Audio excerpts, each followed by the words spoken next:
Before we start today's episode, I would like to quickly read you our podcast disclaimer. The content in this podcast is for general reference and educational purposes only. It is not meant to be complete or exhaustive or to be applicable to any specific individual's medical condition. No information provided in this podcast constitutes medical advice and is not an attempt to practice medicine or to provide specific medical advice, diagnosis, or treatment. This podcast does not create a physician-patient relationship and is not a substitute for professional medical advice, diagnosis, or treatment. Please do not rely on this podcast for emergency medical treatment. Remember that everyone is different, so make sure you consult your own healthcare professional before seeking any new treatment and before you alter, suspend, or initiate a new change in your routine. Welcome to The Starting Gate. We're your hosts, Dr. Kitty Dotson and Dr. Sarah Sheets, two internal medicine doctors who spent years practicing traditional primary care. Over time, we realized something was missing from modern healthcare. A real understanding of how everyday lifestyle choices impact overall health. We'll help you cut through the noise of the countless health influencers and their conflicting opinions, because no matter who you follow, the basics of lifestyle medicine are at the heart of it all. Welcome back to The Starting Gate. We're your hosts, Dr. Kitty Dotson and Dr. Sarah Sheets. So we're excited the next few weeks to be focusing on the gut. It's something that oftentimes people don't want to talk about when they're having problems with it, but it's something that affects us so much every day. And so we're going to be getting into topics today about the gut microbiome and how our diet affects this, how the gut microbiome can affect things not just with our weight and with how we digest food, but even so far as our mood and other systems of the body. And in the coming weeks, we're going to be talking a lot about some other issues. We're going to be talking about fatty liver disease, IBS, irritable bowel syndrome, colorectal cancer. So we have a lot of really great guests in this field of gastroenterology that are going to come share their insights with us and help us explore how to take better care of our gut, and in turn, how this will help our whole body health. So today we're going to start with one of our favorite topics, nutrition. Woo-hoo! We're excited to have our guest, Emily McGlone. She is a registered dietitian who has done additional training in integrative medicine and functional medicine and has a passion for optimizing gut health for her patients' needs. Whether it's related to food sensitivities, autoimmune diseases, PCOS, IBS, she can do it all. She's the owner of LexStart Nutrition here in Lexington, Kentucky, and we're super excited to have her on. Emily, if you could just give a little summary about you, we'd love to hear it. Sure, yeah. Thank you so much for having me. This is such a fun and exciting opportunity. With LexStart Nutrition, like they said, I am the owner and registered dietitian with LexStart Nutrition. We are actually a group practice, so we do have a couple other practitioners in our practice. But when I started LexStart Nutrition, my whole goal was to help people with autoimmune conditions. So a little bit of a backstory. This was near and dear to my heart because of family members who have autoimmune conditions. And honestly, in school and in nutrition, we are taught about nutrition and medical nutrition therapy, but we don't tend to go as far into it about how that can really impact our gut and then how our gut can impact these different conditions. And so I started to do a little bit of additional training to really get more knowledge and understanding so that I could help people. We've been around for about 8 years. We are a in-person and virtual private practice. We do accept health insurance, which I think is huge to our practice and can set us apart because we can really help people at an affordable cost. But we also bring in integrative techniques. So we will do additional testing to help us get us from point A to point B if we need to, alongside those nutrition therapies. And at the end of the day, the whole goal with our practice is to be able to figure out what food works for you. How can we expand your diet? How can we create diversity to eat as many different things to improve those systems and your gut health? So since you also do virtual, do you ever see patients outside of Kentucky? I do. It is a state-by-state basis. So I am licensed in Kentucky. Kentucky is a licensure state. There are many other states that are also a licensure state. And so if that state requires licensure, then if I'm not licensed in that state, I'm not able to see them. There are a select amount of states across the United States that do not require licensure, so I can do that. We are in the works as dietitians in the works of getting a compact licensure. So there is hope that we will be able to work across from East to West Coast in the future without having to deal with all of that. But I will say most of the people that we work with are locally within Central Kentucky and then, of course, beyond. That's great. Can you just tell us I think we hear this all the time in the media, gut health, and it's a really hot topic. But what is gut health? What does that mean? That's a great question because 10, 15 years ago, we were not really talking about gut health. Not saying it wasn't a thing, but we weren't really talking about it. I think when we think about gut health, you might think of it in two different forms depending on what's going on with you. So if you're experiencing digestive symptoms, you're dealing with bloating, constipation, diarrhea, heartburn, reflux, whatever it is, you're thinking about gut health in that lens.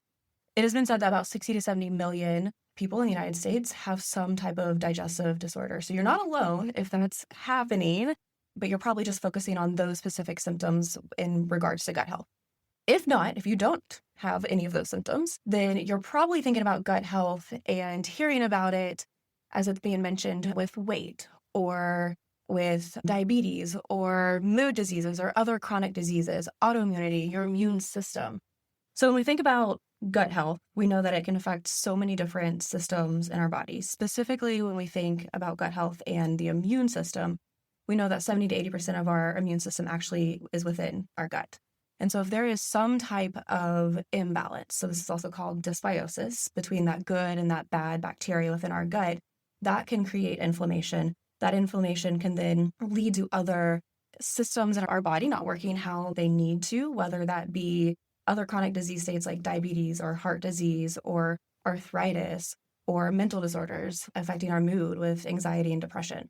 Yeah, I know that is one thing I do not think they said anything about in med school was the gut-brain axis and like how that impacts it. And there's just so much research that's going into this right now. And I think we know, we now will accept that this is a big deal, but it is definitely something that's more cutting edge, and we are just learning more and more all the time about it.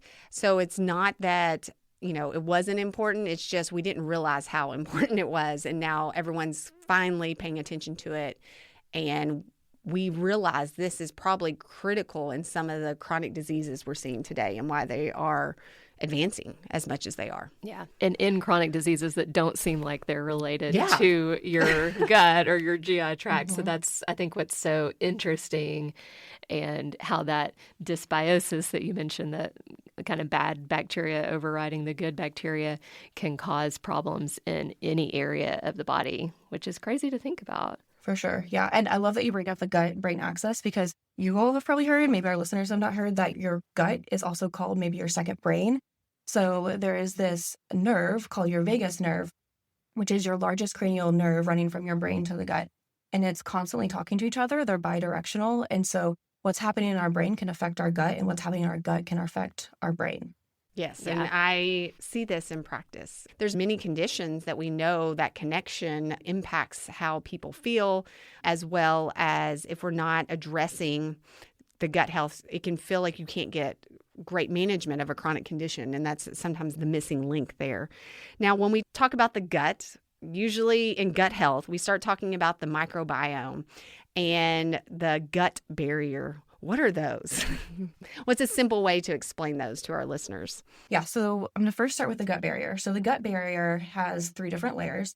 The first layer is this mucosal layer, and this is where you're going to find that gut microbiota. You're going to find something called the secretory IgA and antimicrobial properties. This is like the first line of defense to what's going on from these outside things that we're putting into our body or what our body is exposed to what is then potentially going into our bloodstream, or hopefully preventing what's going into our bloodstream. And with that, we have the mucosal layer, then we have the single layer called the epithelial layer. It contains something called tight junctions. And then beyond that, we have something called the lamina propria.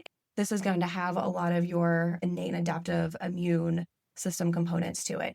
If these are weak, then it can increase something called permeability. And so this kind of leads us into, you've probably heard of leaky gut before. I think that can be a hot topic.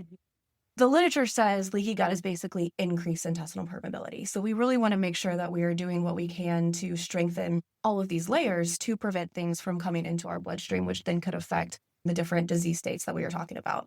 And when you're talking about this permeability, what are the things that can weaken our actual gut barrier? What should we be concerned about being detrimental? Yeah, so there's some that are in our control and some that are out of our control, right? It can be impacted through how we were born, which mode of delivery were we born, our age, our geographical location, the environment that we live in, our exposure to different toxins potentially, medications like antibiotics. Stress is a really big one. So that is something we may or may not be able to control depending on kind of where we're at in life and what season we're in.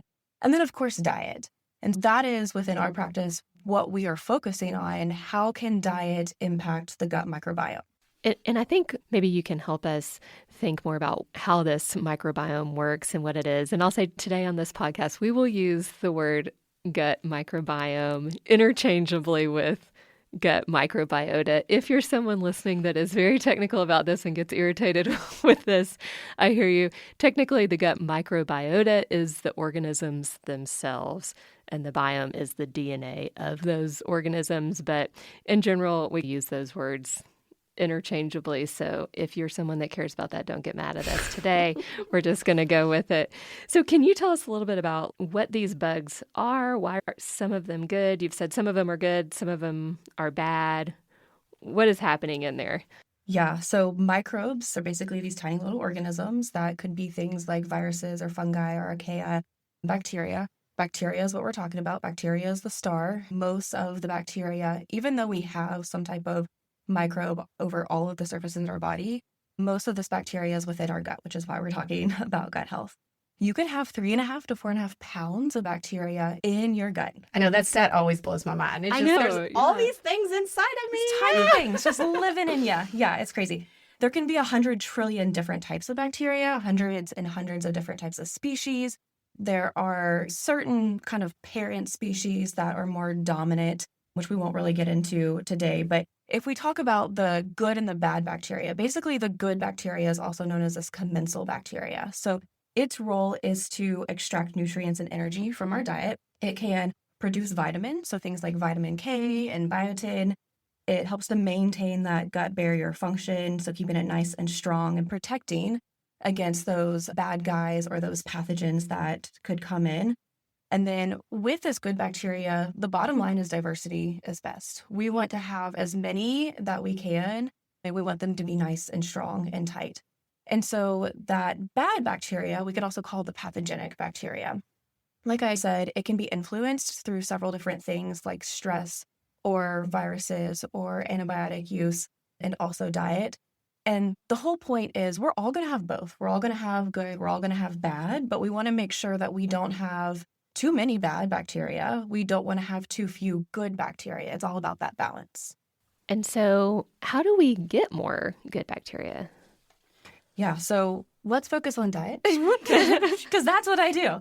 With that good bacteria, with gut health, you probably have heard fiber and probiotics. I think those might be the two most common types of things that we hear about, and for a good reason. They're both very helpful.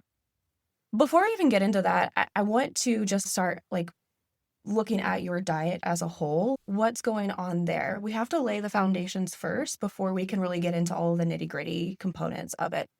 So when we say foundations and we look at the diet, we're looking at, are we getting a balanced diet? Are we getting carbohydrates, fats, proteins, vegetables? How many plant foods are we getting? All of those are going to benefit us or your gut in a specific way. So if we start with carbs, are predominantly fiber, right? So what provides us carbs? Grains, fruits, vegetables, beans, legumes. If we're consuming enough of those and we are consuming a diverse amount of those, then we have a great opportunity to be able to get in that fiber that we need to support the gut health. Fiber then can create something called short-chain fatty acids, and then that can go in and can help build up that mucosal layer that I mentioned at the beginning, make it nice and strong and tight and feed that mucosal layer. Fats are another thing. We want to make sure that we are getting enough of that unsaturated fat. This unsaturated fat is also anti-inflammatory. It's going to help to support that good gut bacteria and reduce that bad gut bacteria. And then the other macronutrient that we're really focusing on with that balance is going to be the protein. So protein can also create these short-chain fatty acids, which can help to benefit that good gut bacteria. And then when we think about protein in general, we want to make sure that we're getting enough of this plant protein as well. So those are the big kind of key components. I mentioned vegetables, fruits, plants in general. When we are getting enough of these plant foods, if we are eating the rainbow, so going back to that old saying, we're also going to be able to provide ourselves not only this fiber, but these antioxidants that come from these plant foods. Antioxidants are another key component to building up the good gut bacteria as well. And then we get into fiber itself. If we want to talk about that, there's different types of fiber. So we have soluble fiber and we have insoluble fiber. They each serve a purpose. So that soluble fiber kind of bulks that stool up. Examples of this would be things like your chia seeds, your flaxseed, your avocado, oats, pears, edamame, applesauce, psyllium husk, beans, or lentils.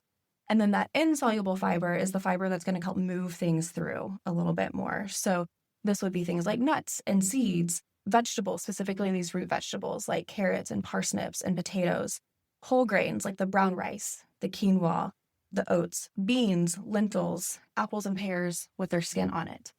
So we want to really try to get a good amount of both of those. Now, if you're suffering from some type of digestive issue, we might spend more time on focusing on one more than the other.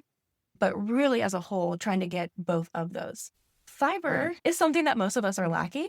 Isn't it like the number one nutrient that we're deficient in at this point? It's so sad. Yes. It is. And I think it's maybe a little easier now because of the products that we have on the market. You might find like high fiber bars or protein bars that have higher fiber in it, or these gut health sodas that have this fiber in it. And so you might get a little bit more if you're consuming those than you used to. But on average, Americans are only getting about 12 to 15 grams of fiber in a day.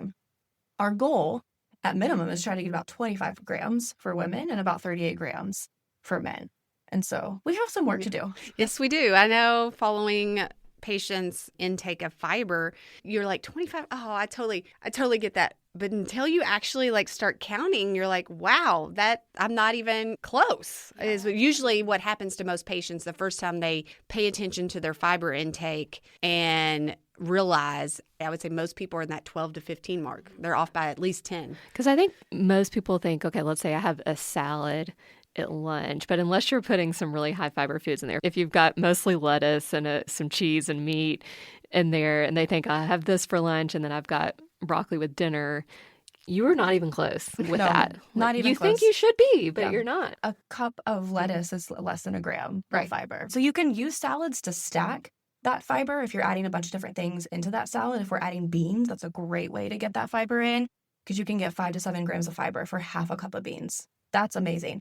But yeah, I think in general, we might think, oh, I'm getting plenty of fiber. Doing those little audits and those little check-ins to track and see how much are we doing can be really eye-opening for a lot of people. Yeah, no, I truly believe that. And then the next question that always comes is, if I'm only getting 12 to 15 in my diet, should I just supplement the other 10 grams? Yeah, that's a great question. I think it's so case by case. We always want to try to do food first. So first, I would say if you're only getting that, then what are some modifications that we can do? What are some things that we can add to your breakfast or add to your lunch or put in for snacks to increase that fiber as a whole food? Some people, again, depending on what's going on with them and their conditions and digestion, they might benefit from a fiber supplement. There's many different types of fiber supplements out there. And so I encourage you to really work with your provider or practitioner first before doing that to make sure it's the correct kind for you. If you don't know where you are, the free version of MyFitnessPal, you can track your fiber. Or even using ChatGPT today. Oh, you can just idea. throw it in there and be like, approximately how much fiber if I ate this food for the day. It's not perfect by any means, but if you just want a quick look, that's another option Ooh, too. I love that one, Sarah.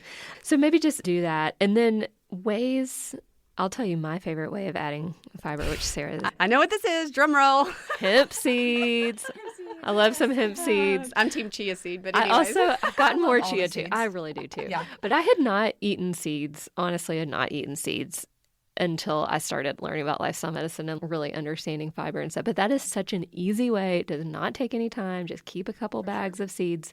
And they might seem like it's expensive for a bag, but that bag will last you forever. Months. Yeah. So it's cheap. It's a really easy way to start increasing your fiber. What are some other easy ways? Yeah, you mentioned beans. Sometimes I'll just keep a can of black beans in the fridge. You can almost add just like even a couple tablespoons to almost anything you're eating Yeah, without making much of a difference. Especially when people are on the go, or if you didn't have a good week of meal prepping or something. I was like, beans are my friend. Like, I can always just quickly make a quick salad and throw some on there, even if I didn't have anything else. I know I'm getting fiber and protein by adding that, and I don't have to think too hard, which is great. Tell us some more things that we don't have to think too hard about. First, I want to just say I love the seeds. We actually call them sprinkles in our house for my young kids. That's what I do. I call them the adult sprinkles. Yeah, sprinkle them on top of pancakes, waffles, yogurt, sandwiches, whatever. Super great. And wait, before I stop you there, do you put them in a sprinkle jar? I was just thinking about my son. I didn't think about that. So it would be more fun for them if they could sprinkle themselves. It would be more fun. I do put them in a little kind of mason jar, and we have a teaspoon that we'll use to scoop them out. Now, that's not the easiest way for a 3-year-old to do it. There might be a little bit of a mess there, but they love to do it, and getting them involved is super important. Yeah. So seeds are wonderful. And chia seeds are much more than just that chia pet that we think about originally many years ago. Chia. Exactly. Yeah. So I think when we talk about fiber, really, I would challenge us to all come back to the planning part of it. So easy things are going to be different for different people. So we have to figure out what's going to be easy for you. And then knowledge on top of that, knowing what types of things are going to be higher in fiber to start with so that we can figure out how to plan that or how to work that into your routine. We mentioned beans. Beans are great. You can put them with anything on top of salads. You can do lentil or chickpea pasta. So that's another way to kind of boost that fiber intake with meals. Vegetables. We can get vegetables and stack those vegetables. Most vegetables are going to be a couple grams of fiber. There's some that are higher than others. And so thinking about those vegetables and really trying to diversify it, stack them, and add several different ones to a meal could help to increase that. Regarding fruits, our highest fiber fruits are going to be things like our berries, our apples, our pears, our kiwi. And so figuring out how can we make that and integrate that into a snack. There's a couple other things that I really like the That's It bars. Oh, yes, great. yeah. They have a couple grams of fiber. And minimal ingredients. That's 2. Yes. Minimal ingredients. Granola products can be really good because it has that soluble fiber in there as well. And so I think when it comes down to it, again, we first have to figure out how can we plan? How can we make time to plan? What types of foods are going to be considered high in fiber? And then how can we work that into our routine? Yeah, another one of my favorites is avocados because I'm getting those. I always just like beans are like you get the bonus of some protein and fiber. Avocados, healthy fats and fiber. Yes. So that's another one that I like to sneak in on a regular basis. You've mentioned diversity. So we talk about soluble and insoluble fiber, but fiber from a kiwi versus fiber from an avocado. When you're trying to work on increasing your fiber, should we also be thinking about getting our fiber from different sources and multiple different plants? Yes, we should. If we can increase the amount of plant foods that we're consuming on a daily basis or a weekly basis, that is the greatest way to increase the amount of different bacteria that we have and make them nice and strong within our gut microbiome. 30 in a week is what we're aiming for. And that can seem really daunting and really scary, but they can add up really quickly. So just another kind of one of those, take a step back, look at your week. Can we plan? Trying to push ourselves to make changes. And this doesn't mean recreating a meal, but if we're doing yogurt for breakfast and we're having a fruit on there, can we do blueberries one day and blackberries the next day?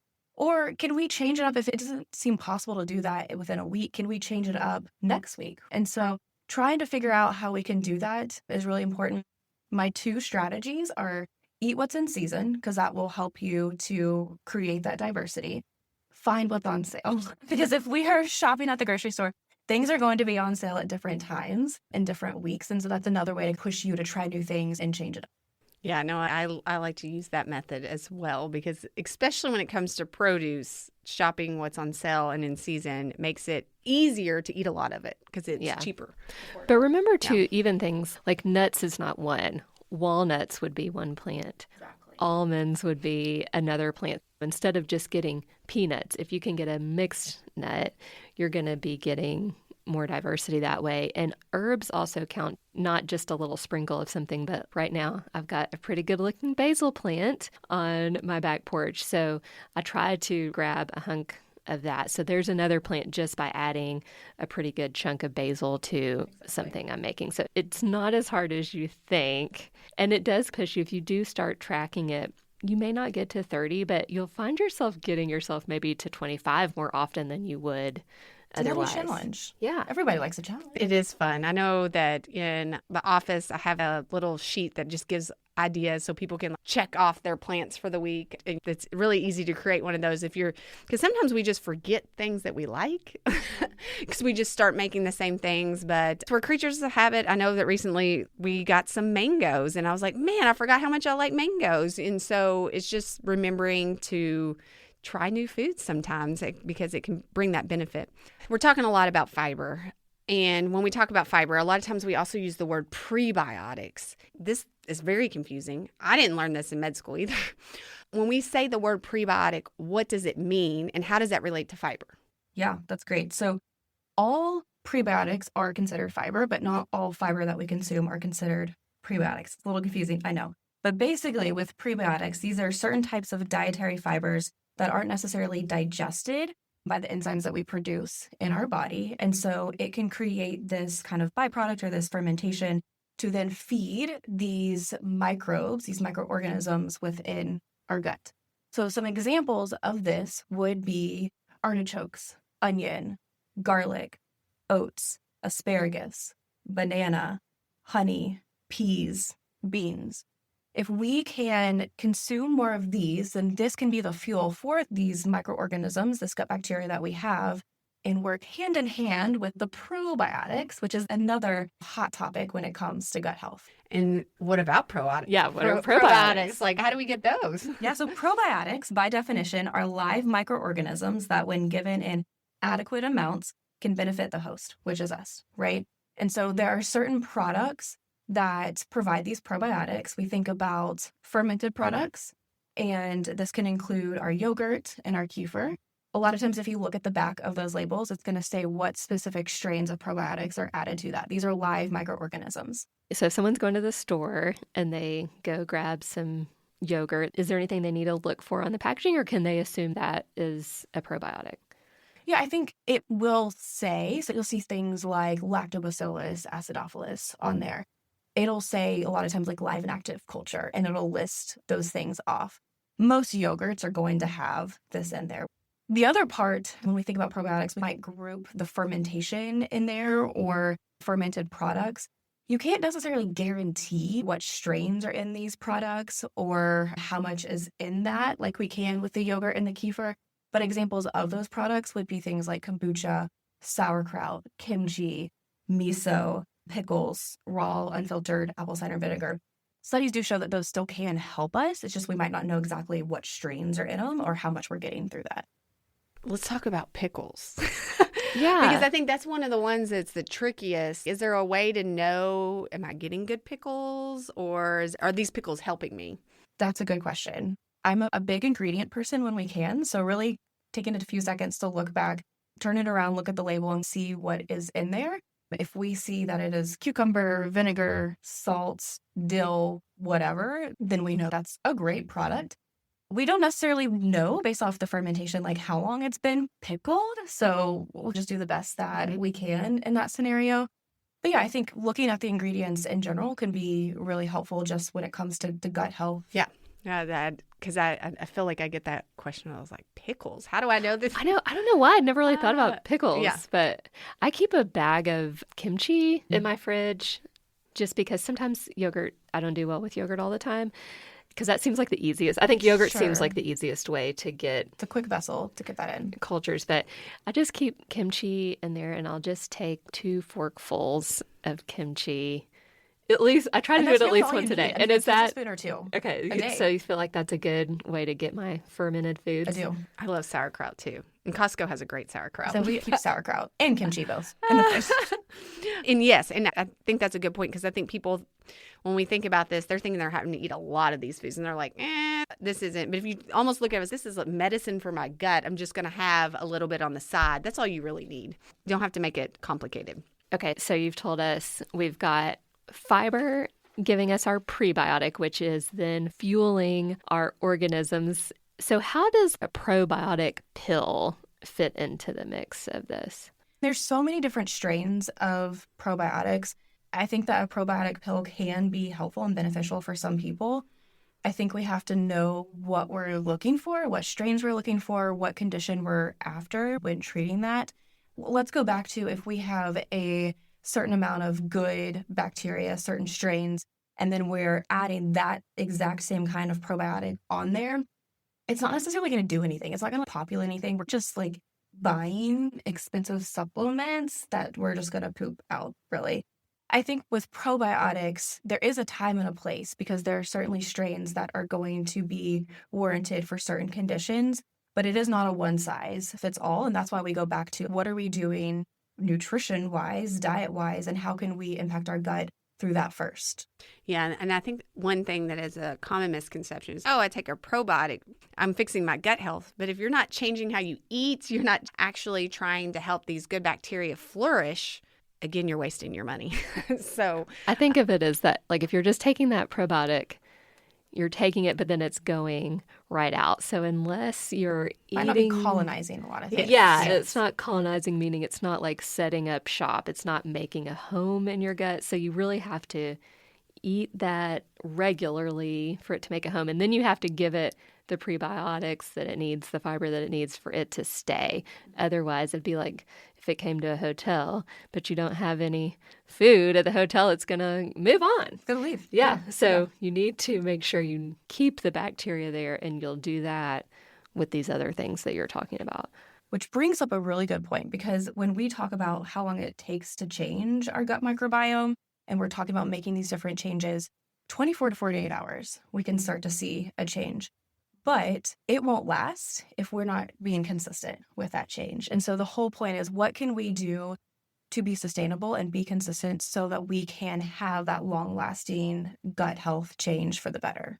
Yeah, I know this is something that I realize after a week of vacation. If I don't keep my normal habits, I've just become so tuned in with my body as if I'm not consistent with my fiber and all these different things. And then at the end of it, I'm like, oh gosh, my gut health is not great now. But it just takes a couple of days of being like, okay, I got to get back to these things, and I can feel good again. So it's not something that you have to feel like it's going to take months. It's going to take months.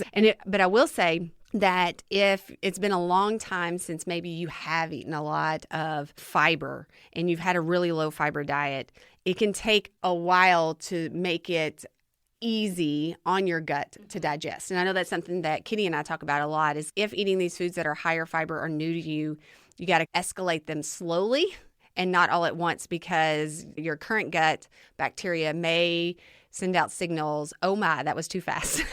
It takes some time to adjust. Yes, Low and slow yes. is the name of the game. Making sure you eat enough water Yes. to push that fiber through as well. What about, I get this question a lot. Okay, I have so much going on. I can't totally change my diet and introduce 30 new plants. Can I just take this powdered green, or is AG1 the name of that? Yeah, Or, that is a popular That's a popular one. There's Um, lots of them out there too. yeah, can I just Like take this green like juices. powdered green juice thing and that be the end of it for me, and then I'm good for my gut health? Yeah, I think with gut health, and when we look at a lot of those drinks, they're not loaded with fiber. They might have all of these different fruits and vegetables and different things, and you might be getting the antioxidants from that, but there's a couple grams of fiber in there. And so you're really not getting as much fiber for your gut health as you think that you are. And then fiber beyond gut health does so many other wonderful things for our body.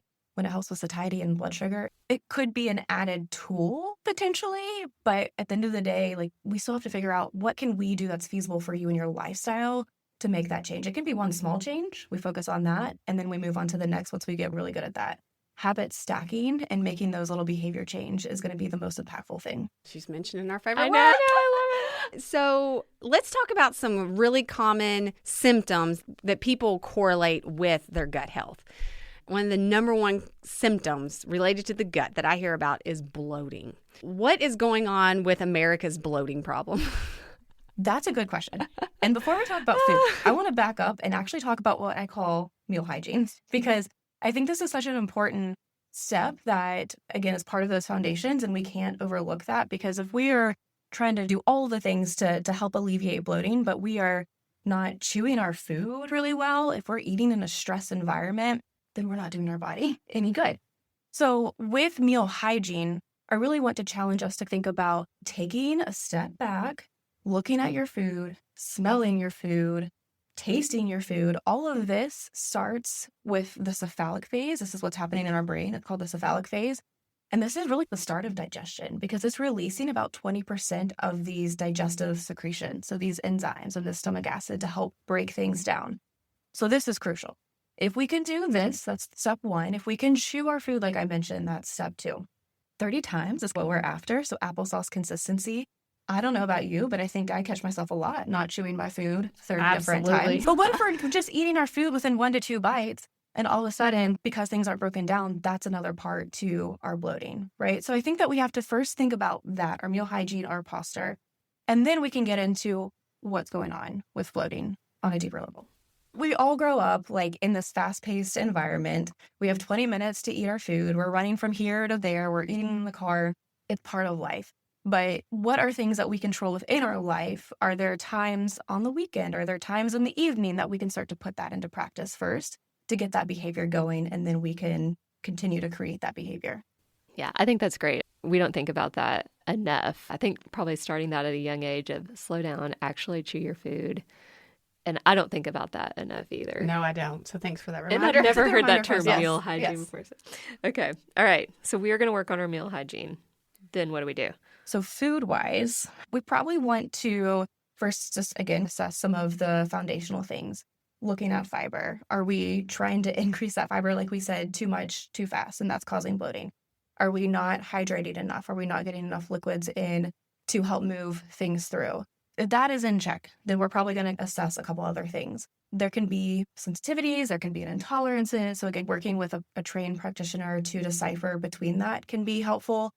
If you have something like a lactose intolerance, then you're not going to be able to break down that carbohydrate lactose because we don't have enough of that enzyme lactase. And so that could cause additional bloating. We also might look at things like carbonation. Carbonation can be an issue for people. Are we doing a lot of carbonated beverages, whether it's the carbonated water or sodas themselves? Yeah, it's not just sodas. It's like all the sparkling waters they're loaded as well. Yeah, I mean, that truly can be an issue for some people. We might be doing a lot of like cruciferous vegetables, which are wonderful for us, but maybe we're doing them in more of a raw version and our body just doesn't tolerate that as well right now. And so we might need to cook them right now. So cooked fruits and vegetables could be a strategy. Okay, so this is where I want to get into FODMAP. So this could be talked about for bloating, for constipation, for diarrhea, all of the above. If you are listening, you probably have heard of FODMAP in some form or fashion, especially if you're struggling with some type of digestive issue. And basically FODMAP stands for, it's an acronym, it stands for fermentable oligosaccharides, disaccharides, monosaccharides, and polyols. What does that mean? That sounded very fancy. Yeah. Yes. These are just types of carbohydrates that, because of its nature and its makeup, the chain that it is might not be broken down quite as well. And so it can be malabsorbed in the small intestine and it can create this fermentation. And that could cause these digestive issues like bloating, gas, constipation, diarrhea. So it can be a tool to look at what we're eating. Are we getting a lot of foods that are high in FODMAP, and that is causing an issue for the bloating or the constipation or diarrhea?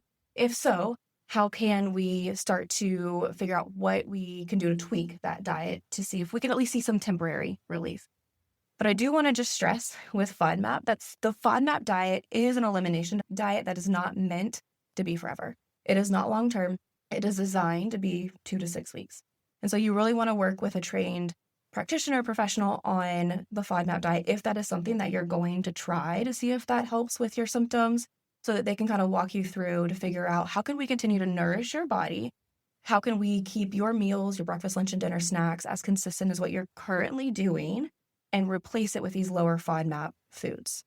And so then how does that work? Let's say you work with a practitioner and you are trying a low FODMAP diet because you tend to have lots of bloating. So you eliminate these foods, but then how do you add them back without getting that bloating again? Yeah, that's a great question. So systematically, we want to figure out first what is maybe one category that we want to add back in. Again, low and slow.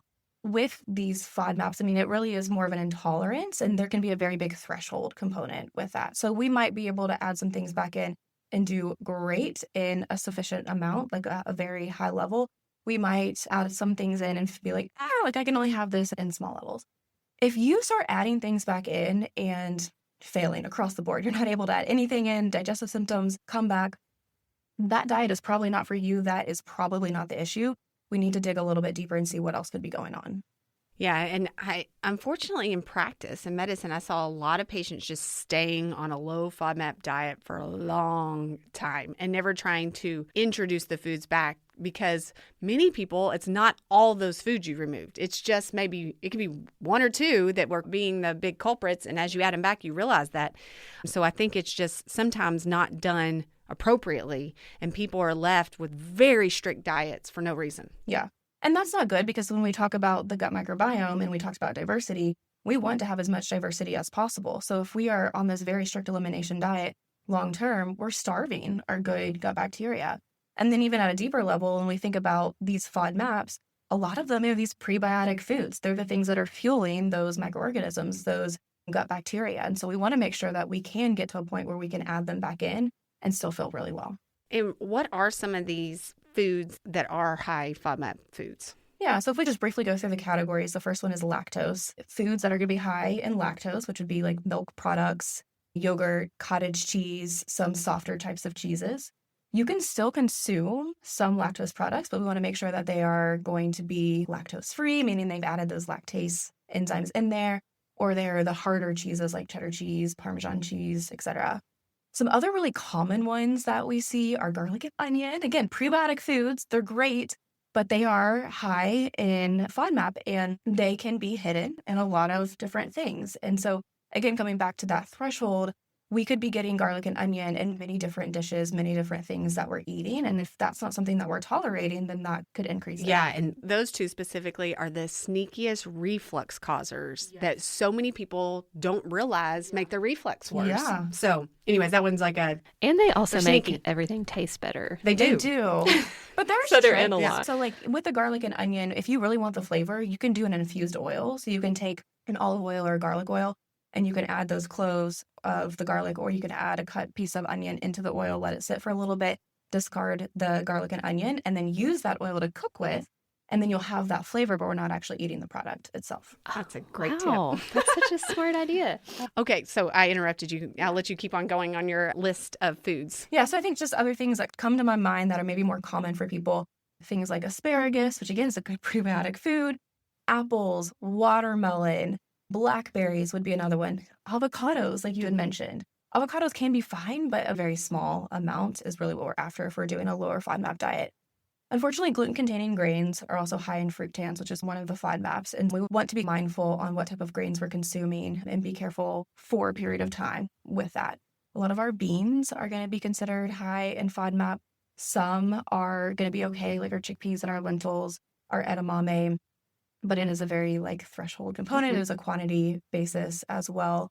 If we think about these high fiber products, a lot of them have added inulin and chicory in there, and those are also going to be considered high in FODMAP. I know that is one that is so sneaky that, just like you were saying, there's many products or food options that have these extra fibers in them, but they are some of the fibers that I think are the least tolerable when they're added that way. And we joke about it in our house and have come across some of these options and have eaten them, and then they quickly get labeled as fart bars in our house. So I don't know if anyone else out there has experienced that. Yes, I have experienced that, Sarah, which is why I just do not eat bars, because you're not going to want to be around me afterwards. And it could be the type of fiber. It could be the amount of fiber that's in there too. And that's up front. And I wasn't paying as much attention. Then I caught on to the types of fibers that were added and was able to realize that some of them just do not agree with us as a family as others. Okay, I'm going to need your list of non-fart bars, Sarah. Oh, goodness. Okay, so let me just make sure, as the non-dietitian here, let me just make sure I understand. So for someone that is experiencing a lot of bloating, they try a FODMAP diet and they feel better. Most likely it's not all of those foods that you mentioned, but maybe one or two. And so they should just go through the category one by one, add that back for a week or two, see what happens. Yeah, exactly. Kind of That's how why that we try to works? be as systematic as we can, because Maybe it's just a lactose issue. And if we figure out how can we do lower lactose products or add that enzyme in, then you're perfectly fine. And all of the other FODMAP things that are a little bit higher, you're able to tolerate. Maybe it's just a fructose issue. So we talk about apples, we talk about watermelon. Both of those are higher in fructose. And so when we do an elimination, we want to first assess how are we feeling? What percentage of improvement did we get? Is it worth continuing to do for that duration of time? And then if we are improving, how can we add things back in? And how do we do that systematically so we can figure out, hopefully, yes, we're able to tolerate most of these items and just kind of figure out maybe our own little personal triggers. That is great. And it can be challenging to do this. It's really great to work with a practitioner who knows what they're doing because they are going to make your life easier trying to figure this out. So I'm so glad that you are able to do this for your patients. Okay, another one I think that plagues Americans is constipation. The amount of people who talk about constipation, I had to experience it with my son a year ago. It is literally can consume your life when you deal with horrible constipation. So what are some things that you are working with when you're trying to use food to help constipation? Because a lot of times when you go to see a doctor, we're not using food to fix the constipation. We're using lots of medicines. But I know that food can fix a lot of constipation. Yeah. So I think first, again, thinking about fiber, are we getting enough fiber in a day? And are we getting the correct types of fiber? Really, we want a good balance between that soluble and that insoluble fiber to bulk things up to push it through. Are we getting enough fluids to help with, again, moving everything through as well?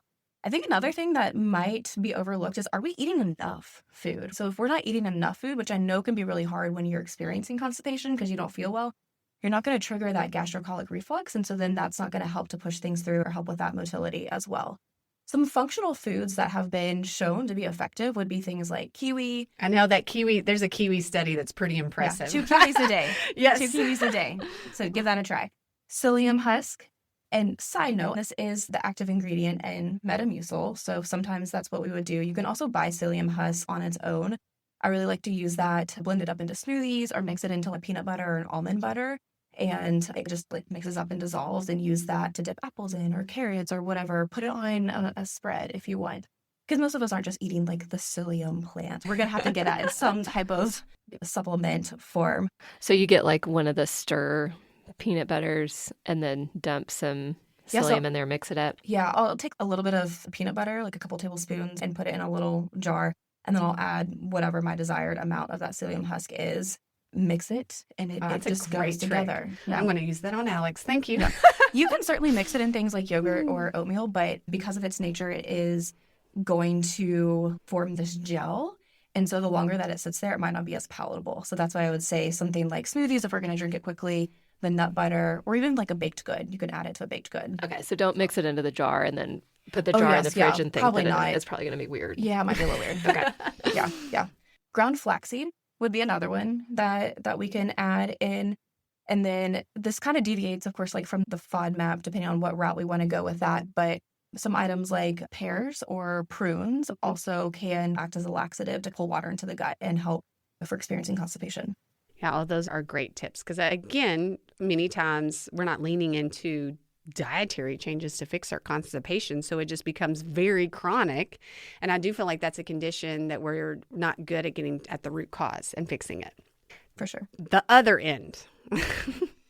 There are lots of people who experience chronic diarrhea. They've had workups with their doctors. And if you do have chronic diarrhea and you haven't had a workup, please go get one because there's many things that need to be ruled out before you're looking just at dietary causes of diarrhea. But what are some of those just big topics that you're thinking about from nutrition when people experience those loose stools on a regular basis? Yeah, I agree with you. I think for every topic, you definitely want to be working with a practitioner to see if there's additional diagnostic testing that needs to be done. Even bloating. Like that sometimes is, if you have a lot of bloating, you should tell your doctor about it just because that symptom plus other symptoms you may mention can lead them down one path. Constipation, same thing. Just because it's common doesn't mean it doesn't need a workup. And I think we have normalized bloating, constipation, and diarrhea in America that we just think everybody has it. What's the Pepto-Bismol Add. It's like Nausea, nausea, heartburn, constipation, upset, diarrhea. Yes. Okay. Of course you have that. Just take this. Yes. Pepto-Bismol, it fixes it all.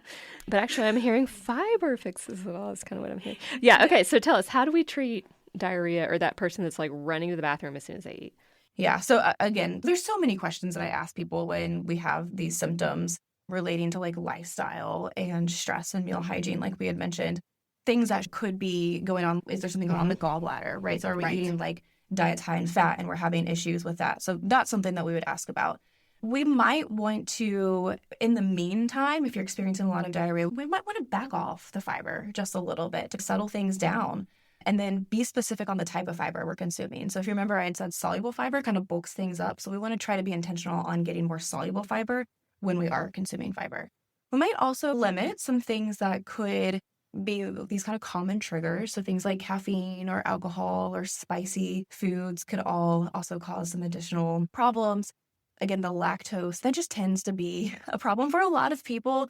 As we age, that enzyme lactase does start to decrease, and you might find that you're just deficient in this enzyme. But depending on how much dairy you're consuming, this could be an issue in causing some of the diarrhea as well. Yeah, that's one, again, if you could have tolerated dairy at a younger age, doesn't mean you're going to tolerate it at an older age. So that one, I think that was a misconception of a lot of people. Oh, I've always been able to eat this. How in the world can it be my milk and ice cream? I ate that 5 years ago without any problem. But that is one that changes a lot as we age. And you mentioned gallbladder. This was a complaint I got from a lot of patients after their gallbladder was removed, that their stool was a lot more loose. Is there anything specific those patients can do to try to regulate their system more? Yeah, so eventually we hope that it comes back to normal.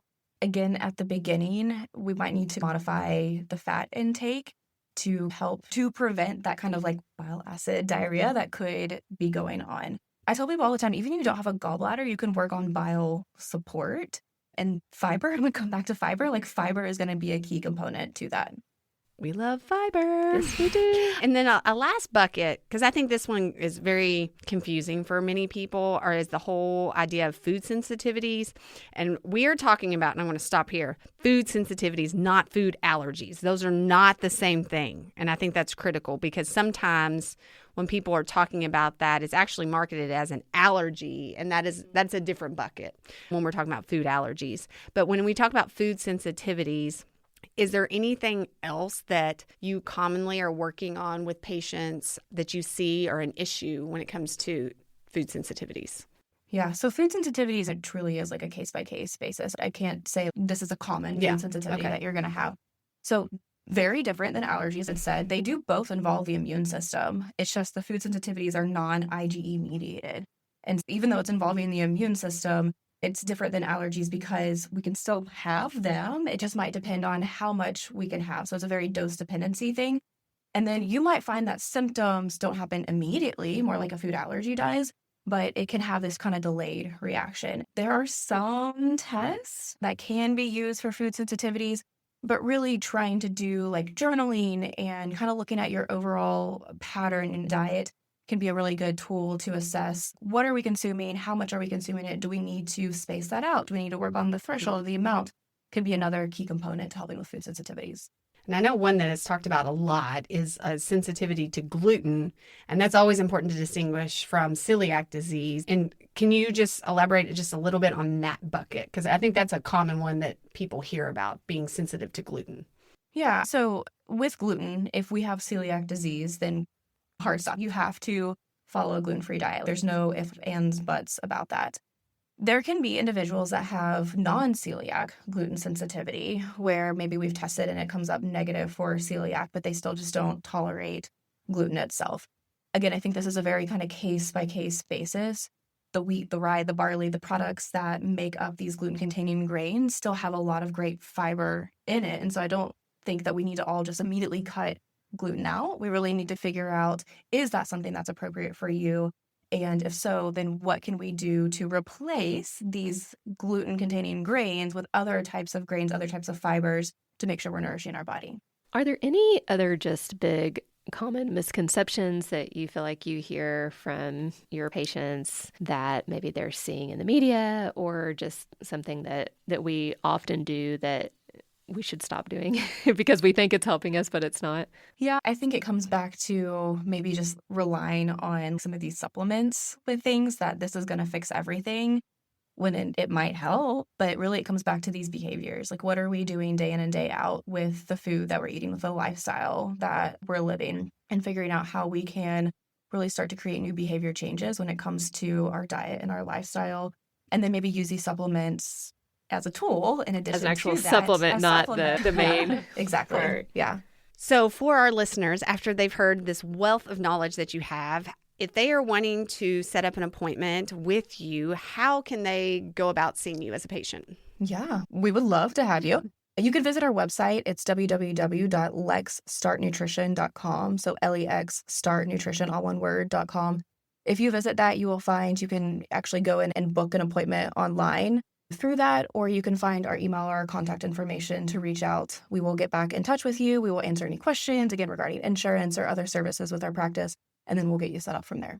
That's amazing. That's great. Yeah. And we'll put links to that in our show notes. And you also have a social media account people could look at as well for tips and tricks, right? I do, yeah. So if you want to follow me, I'm more active on Instagram. So the handle is at LexStart_nutrition. We really appreciate you coming on today and providing a wealth of knowledge. I know this was a topic that was requested by many of our listeners. So hopefully all of you all out there feel like you got to walk away with some good knowledge today. Yeah, I know I've learned some new things. So I'm excited to try some of these. I've never heard of the word before either. So I think that's great. Now you'll do it, hopefully. So remember, you want to just be working on making your gut have a nice, wonderful barrier. We don't want leaky guts. And so you're going to do that by trying to eat a lot of good fiber and nourish your gut microbiota. And we want fiber, we want good unsaturated fats, and we want proteins, including plant proteins, to help us do that. And you gave us some wonderful tips for bloating, looking at how fast you're eating. Are you staying hydrated? Are you getting enough fiber? Are you drinking too much carbonation? Do you need to try cooking some of your vegetables? So I think you've given us a lot of great thoughts that we can apply to anyone that's feeling any bloating, and also some wonderful thoughts on how to treat constipation. So hopefully you're feeling motivated to hit up the produce section or the farmer's market and try some new fruits and vegetables. And so speaking of fiber, it's also something great for just colon health and colon cancer prevention. So join us next week because we are going to be discussing colon cancer with Dr. Rima Patel. And if you all have any other ideas for shows, don't forget to send us a text and give us some feedback on things that you want to hear about. And be sure to share and like our show. Look forward to talking to you all next week.